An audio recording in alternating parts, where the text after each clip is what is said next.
ये है रास प्रसंग। अब इधर कंस तो एक ही ताक में रहता है कि कैसे कन्हैया को मारा जाए, कन्हैया को मारा जाए, कृष्ण को मारा जाए। कंस एक और राक्षस को भेजता है जिसका नाम है शंखचूर्ण। भगवान उसका भी कल्याण कर देते हैं। अरिष्टासुर को भेजता है कंस, भगवान उसका भी संहार कर देते हैं। फिर कंस मायासुर को भेजता है, भगवान उसका भी उद्धार कर देते हैं। कई राक्षसों को भेजता है कन्हैया को मारने के लिए, लेकिन हमारे कन्हैया सबका उद्धार कर देते हैं। इधर नारद जी को चिंता होता है कि अब जल्दी ही कंस को मारना चाहिए। दिन प्रतिदिन कंस जो है अत्याचारी होते जा रहा है, इसलिए जब पाप का घड़ा जब भर जाता है ना, तब उसको फोड़ना भी चाहिए। कंस पापी हो गया है, दिन प्रतिदिन इसका पाप बढ़ते जा रहा है। संतों को परेशान कर रहा है, यज्ञ में बाधक बन रहा है, इसलिए अब इसका अंत होना चाहिए। नारद जी कहते हैं कोई ना कोई तो उपाय करना होगा। नारद जी सीधे पहुंचते हैं कहां पे? मथुरा पहुंचते हैं कंस के पास। और जैसे ही कंस नारद जी को देखता है तो प्रणाम करता है। नारद जी कहते हैं कंस तुम भूल गए हो क्या? आज से 30 वर्ष पूर्व आकाशवाणी हुई थी कि हे कंस, जिस देवकी को विदा कर रहे हो वही देवकी का 8वां पुत्र तुम्हारा काल बनेगा।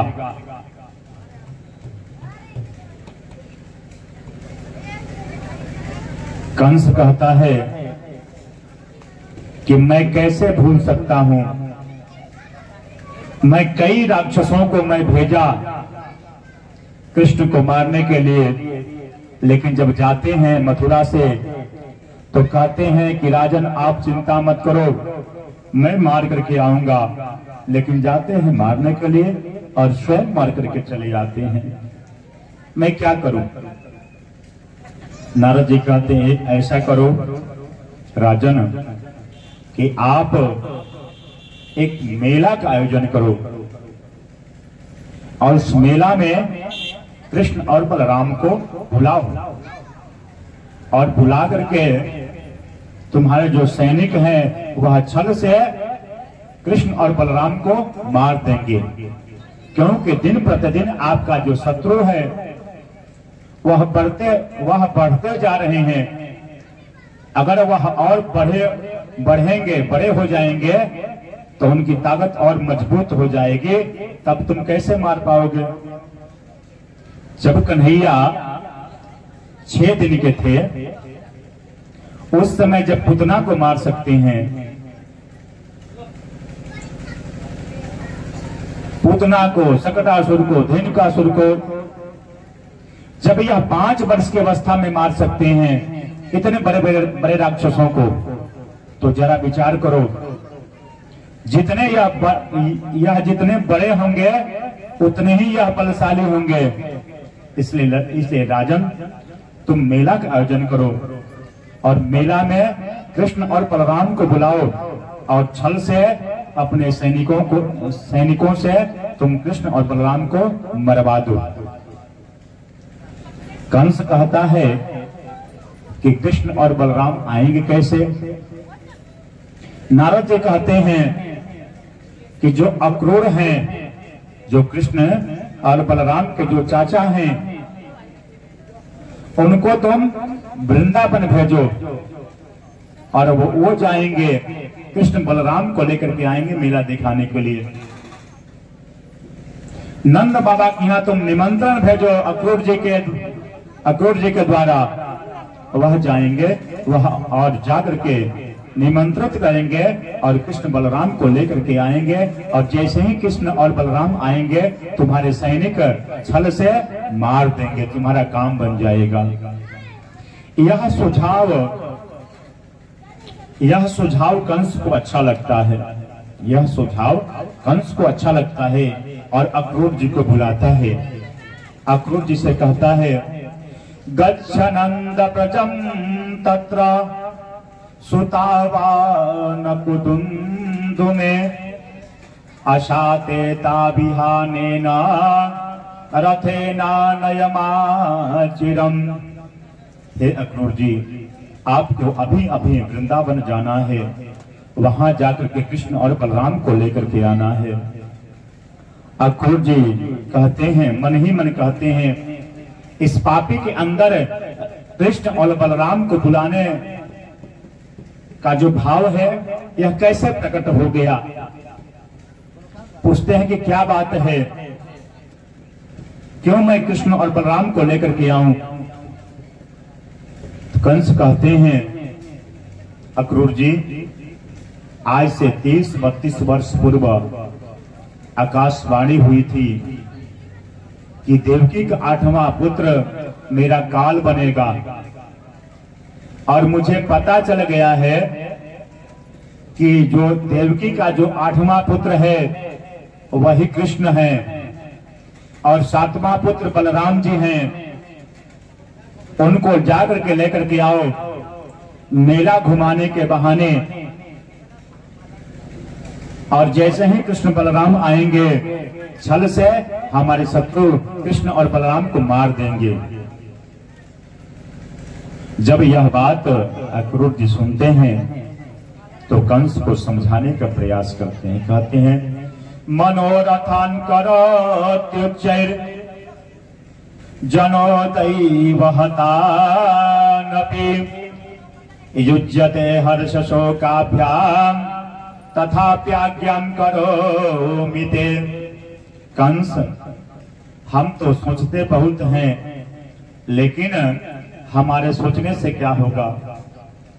अरे वही होगा जो हमारे भाग्य में लिखा होगा, हमारे भाग्य में लिखा होगा। कंस, तुम गलती पे गलती कर रहे हो, तुम गलती पे गलती कर रहे हो। अरे अगर तुम्हारे भाग्य में लिखा है कि कृष्ण के द्वारा तुम्हें मरना है तो तुम मरोगे, तुम व्यर्थ चिंता मत करो। और कृष्ण बलराम तो अबोध बालक हैं, उन्हें तुम मारना क्यों चाहते हो। जब भी तुम राक्षसों को भेजते हो तब न कृष्ण मारते हैं। तुम राक्षसों को भेजना बंद कर दो, वो मारेंगे राक्षसों को, कभी नहीं मारेंगे। इधर कंस कहता है कि अक्रूर जी, आप मेरे स्वभाव को जानते हैं, आप मेरे स्वभाव को जानते हैं। अगर आप जाने से मना करेंगे तो आप जानते हैं कि मैं आपके साथ कैसा व्यवहार करूंगा।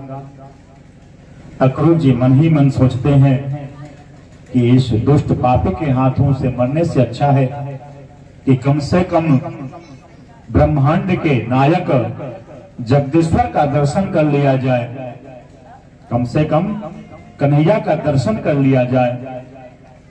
अक्रूर जी की आंखों में आंसू है। कहते हैं कि ठीक है राजन, जब आपकी इच्छा है तो मैं वृंदावन में कल जाऊंगा। सुबह होता है, सुबह होता है और अक्रूर जी रथ सजाते हैं और रथ सजा करके वृंदावन की तरफ प्रस्थान करते हैं। और अक्रूर जी के आंखों में आंसू है, अक्रूर जी रो रहे हैं। अक्रूर जी कहते हैं कि जब मेरा भतीजा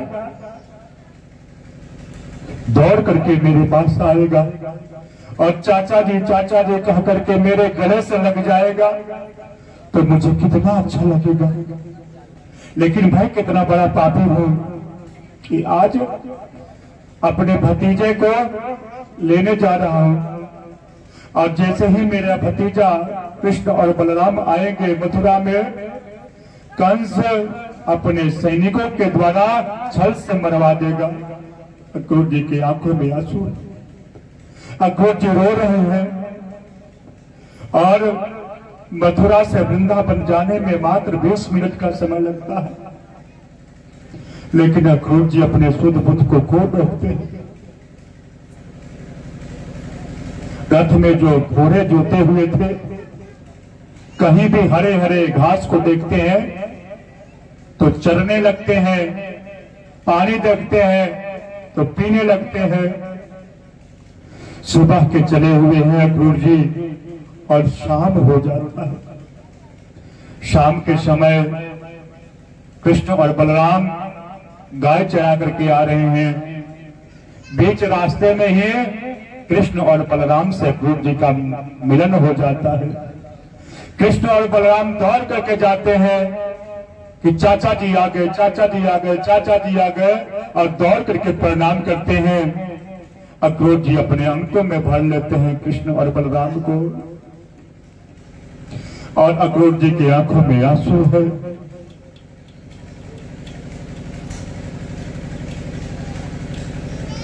अक्रूर जी की आंखों में आंसू है। कन्हैया कहते हैं, काका जी यह मत कहना कि कंस मामा हम लोग को मारने के लिए बुलाए हैं। आप यह कहना यशोदा मैया से, नंद बाबा से कि राजा कंस मेला का आयोजन किए हैं, मेला देखने के लिए कृष्ण और बलराम को बुलाए हैं। आज मैं लेकर के जाऊंगा और कल वापस कर दूंगा, घुमा करके कल मैं वापस लेकर के चलाऊंगा वृंदावन में। काका जी यह जो ब्रजवासी हैं वह मुझसे इतना प्रेम करते हैं, यह ग्वाल बाल यशोदा मैया कन्हैया से कितना प्यार करते हैं। कन्हैया कहते हैं कि काका जी जिस दिन मैं थोड़ी से दूध कम पीता हूँ, यशोदा मैया सारे वैद्यों को बुला लेती है, सारे तांत्रिकों को बुला लेती है कि आज मेरा लाला दूध कम क्यों पिया है।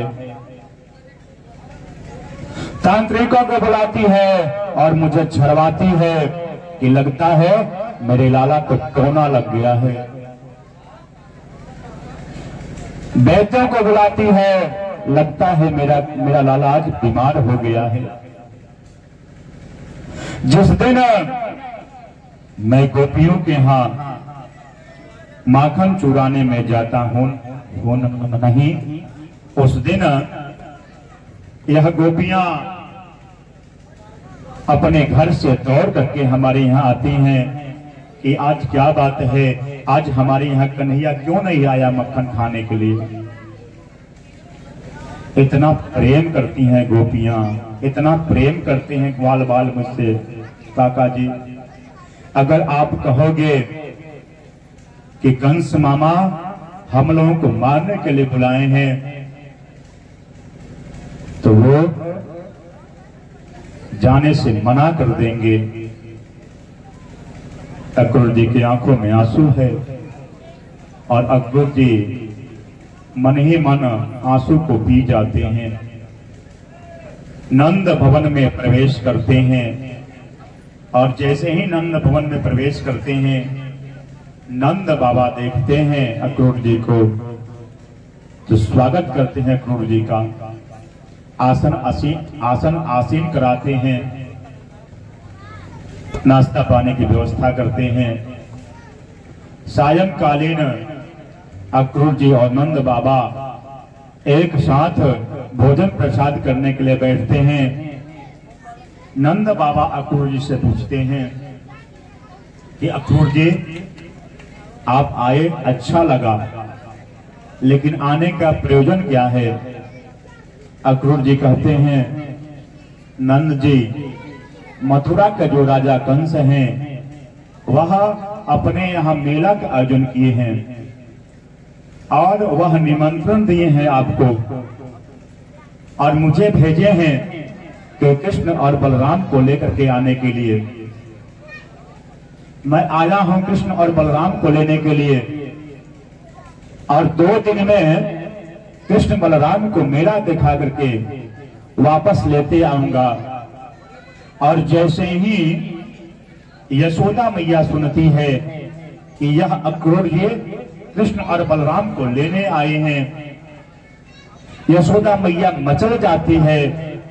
यशोदा मैया रोने लगती है कि अगर किसी को मेरे प्राण चाहिए तो मेरे प्राण को ले ले, लेकिन मेरे कृष्ण और बलराम को कोई कैसे लेकर जा सकता है। कृष्ण मेरी दाईं आंख हैं और बलराम मेरी बाईं आंख हैं। अगर मेरे आंख ही चले जाएंगे मुझसे दूर तो मैं कैसे देखूंगी। मैया रोने लगती है और जैसे ही यशोदा मैया कृष्ण और बलराम को जाने से मना करती है, कृष्ण और बलराम मचल जाते हैं और कहते हैं मैया हम लोग तो जाएंगे मेला देखने के लिए। मैया जिस दिन से हम लोगों का जन्म हुआ है तब से आज तक हम लोग सिर्फ गोकुल में ही तो थे। हम लोग की भी इच्छा है कि हम लोग जाएं मथुरा देख करके आए। मैं सुना हूं कि मथुरा में अच्छे अच्छे बिल्डिंग हैं, वहां बहुत अच्छे अच्छे लोग हैं, वहां धनवान लोग रहते हैं, वहां खाने को अच्छा अच्छा मिलेगा।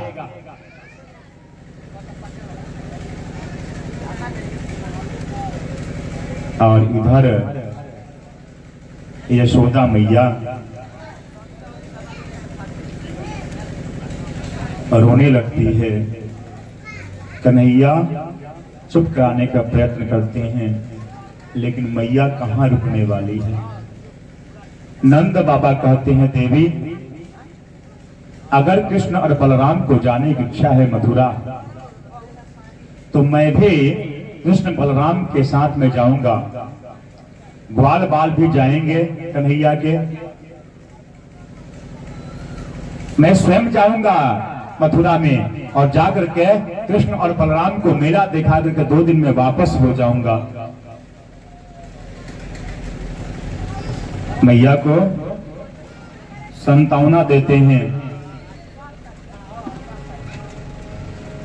मैया को संतावना देते हैं नंद बाबा। मैया कुछ नहीं बोलती है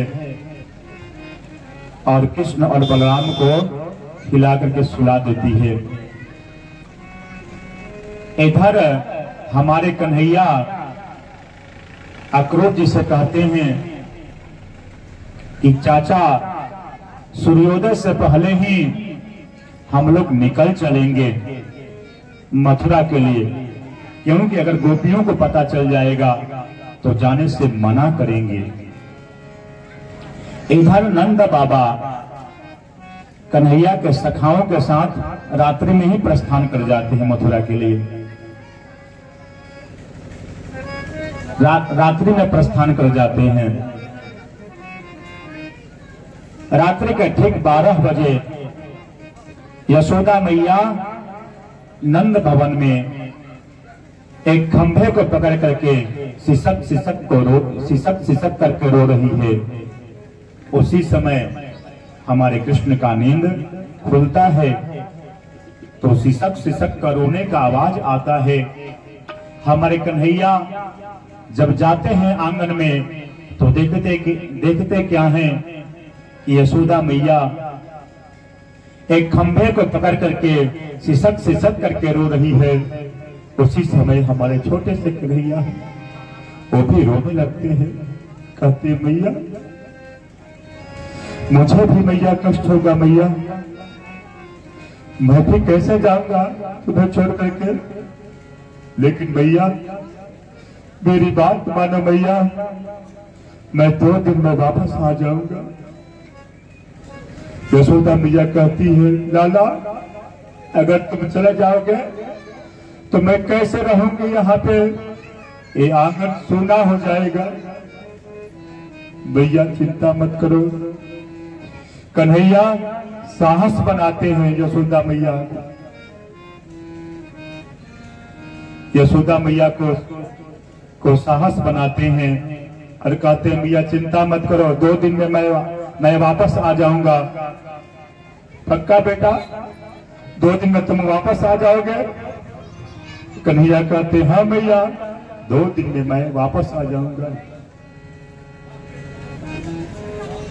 अक्रूर जी से कहते हैं अक्रूर जी ज्यादा विलंब मत करो, चाचा ज्यादा विलंब मत करो, अब हम लोग को निकल जाना चाहिए। इधर सारी गोपियों को पता चल जाता है कि कोई परदेसी आया है और कृष्ण और बलराम को मथुरा लेकर के जा रहा है। गोपियां रुदन करती हैं और कहती है अहो विधाता न क्वचित् दया संयोज्य मैत्रा प्रणये न देहिनः तांश्चाकृतार्थं वियुनं क्षपार्थकं विक्रीडितं तैर्भक्तवैचेष्टितं यथा। हे प्रभु आपको हम जाने कैसे देंगे? आपने यह कैसे सोच लिया कि आप हम लोग को छोड़कर चले जाएंगे? हम लोगों को छोड़ करके आप कैसे चले जाएंगे? हे परमात्मा यही आपकी जो लीला है वह गलत है। पहले तो आप जीव से प्रेम बढ़ाते हैं और जैसे ही जीव को आपसे प्रेम हो जाता है फिर आप बिछोह करा देते हैं, बिछोह करा देते हैं। रो रो करके भगवान से प्रार्थना करती हैं कि हे कन्हैया आप हम लोगों को छोड़ करके कैसे जाएंगे?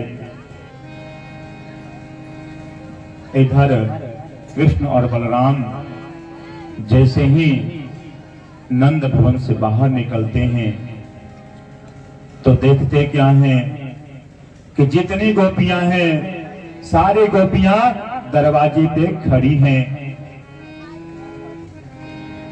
और जैसे ही कृष्ण और बलराम रथ में बैठने जा रहे हैं गोपियां कहती हैं कन्हैया मत जाओ, कन्हैया मत जाओ।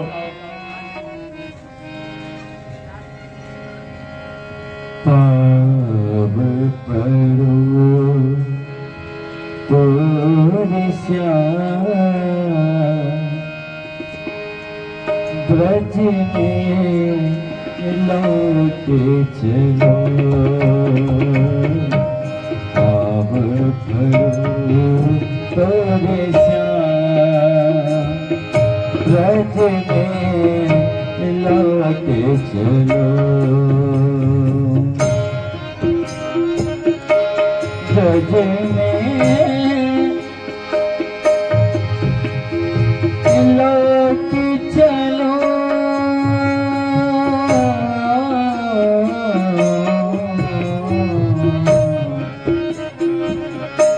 पाव परो तोरे श्याम ब्रज में लौट चलो। पाव परो तोरे श्याम ब्रज में लौट चलो।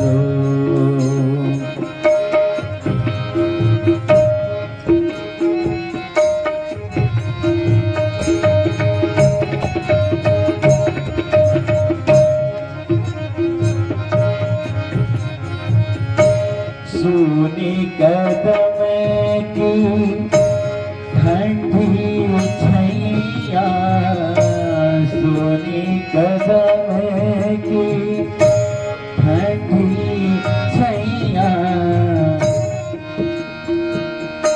खोजे धुन बंसी की तार, खोजे धुन बंसी की। सोनी कदम की ठंडी छैया, खोजे धुन बंसी की खोजे धुन बंसी की व्याकुल हो के ब्रजना को व्याकुल हो के ब्रजना डूबो लगने जमजी की ब्रजने लौटे चलो अब करो तोरे श्याम ब्रजने लौटे चलो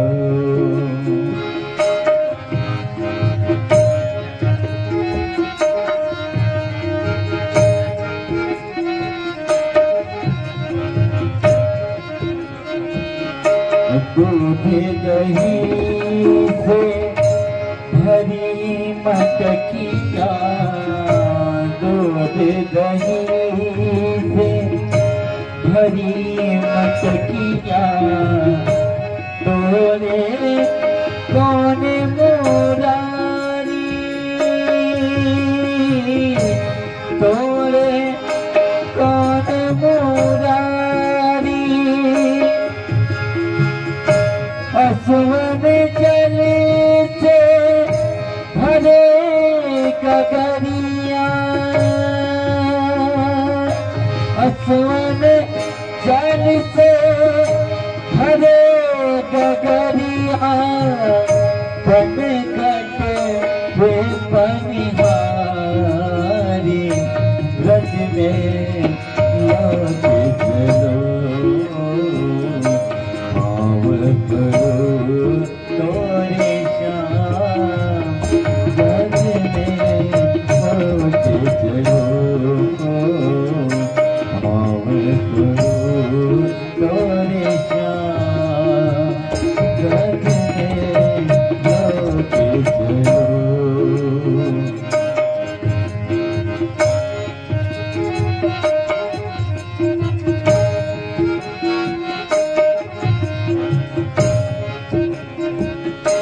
बिलख रही है माते यशोदा बिलख रही है माते यशोदा नंद जी दुख में रोए नंद जी दुख में कुछ तो सोच अरे मीर मोही कुछ तो सोच रे मीर मोही ब्रज का कर कर रोए ब्रज में लौटे चलो हम प्रभु तोरे ब्रज में लौटे चलो आव करो तोरे श्याम ब्रज में लौटे चलो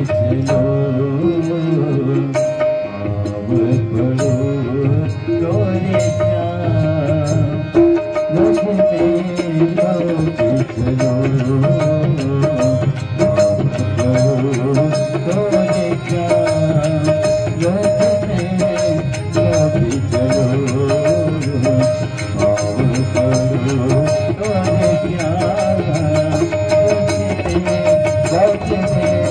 ब्रज में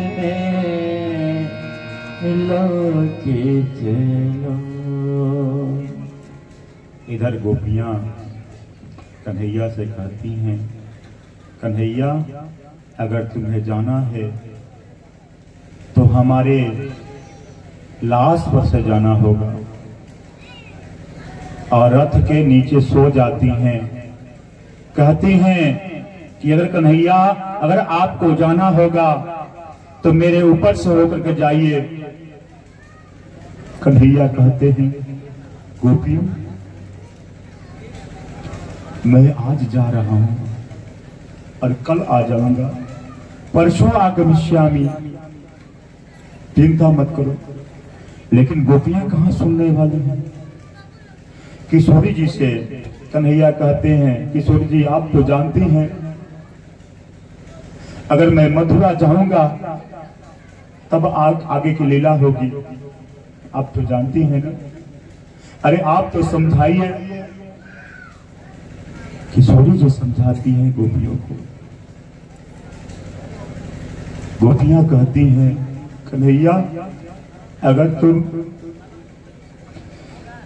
हम लोगों से दूर रह करके खुश रहते हो तो तुम्हारी खुशी में ही हम सबकी खुशी है। इधर गोपियां जगह दे देती है कन्हैया को और कृष्ण और बलराम रथ पे सवार हो जाते हैं। उसी समय नंद भवन से आवाज आता है, कोई तो रोको, कोई तो रोको, कोई तो रोको, कोई तो रथ को रोको, कन्हैया कन्हैया। और जैसे ही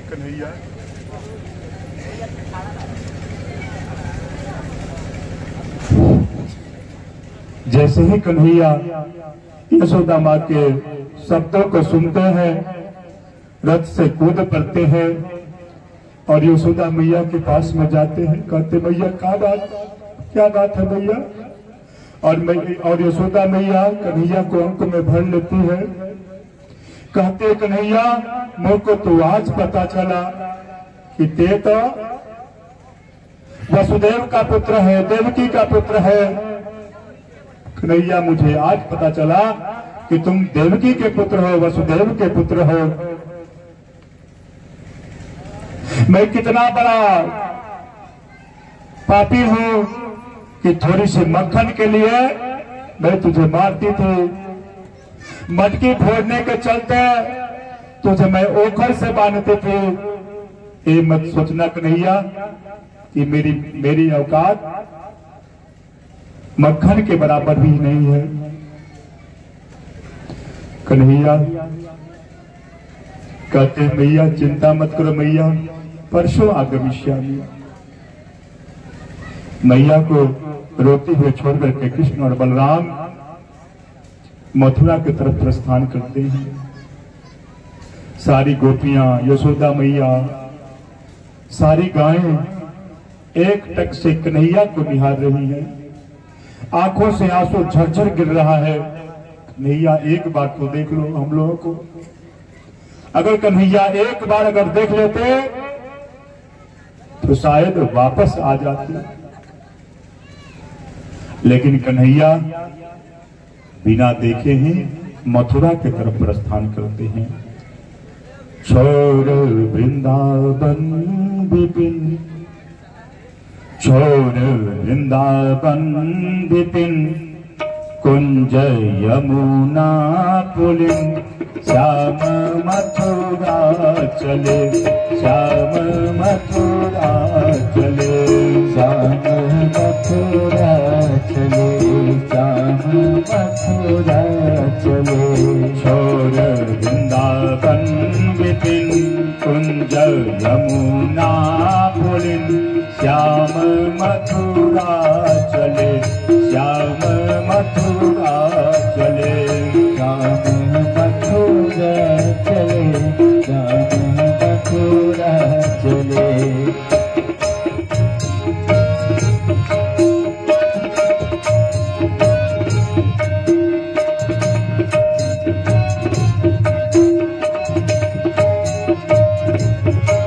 माया सोता दुखित नंद व्याकुल भये, माया सोता दुखित नंद व्याकुल भयो। ग्वाल रोये हमारे कन्हैया गए, ग्वाल गाए हमारे कन्हैया गए। छोड़ सबसे लगन प्राण धन मन हरण, श्याम मथुरा चले, श्याम मथुरा चले, श्याम मथुरा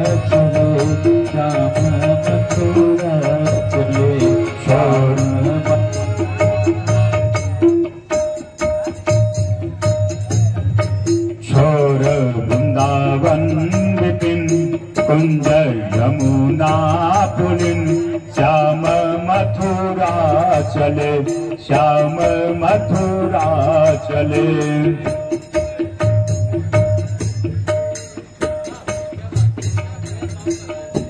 हाय मोहन बिना चैन कैसे परे, कौन नवनीत माखन की चोरी करे। हाय मोहन बिना चैन कैसे परे, कौन नवनीत माखन की चोरी करे। मैया करती रुदन प्राण तन मन हरण, श्याम मथुरा चले, श्याम मथुरा चले। श्याम मथुरा चले, श्याम मथुरा चले। छोर वृंदावन विपिन कुंज यमुना पुलिन श्याम मथुरा चले, श्याम मथुरा चले। श्याम मथुरा चले, श्याम मथुरा चले। ब्रिज विपदा के अक्रूर हैं वे चलो, ब्रिज विपदा के अक्रूर हैं वे चलो। मेरे गोरी किशोरी को दुख दे चले, मेरी गोरी किशोरी को दुख दे चले। क्यों लगाई लगन प्राण तन मन हरण, श्याम मथुरा चले, श्याम मथुरा चले। श्याम मथुरा चले, श्याम मथुरा चले।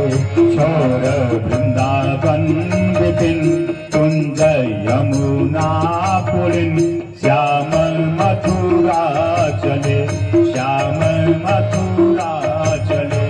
श्याम मथुरा चले, श्याम मथुरा चले। श्याम मथुरा चले, श्याम मथुरा चले, श्याम मथुरा चले।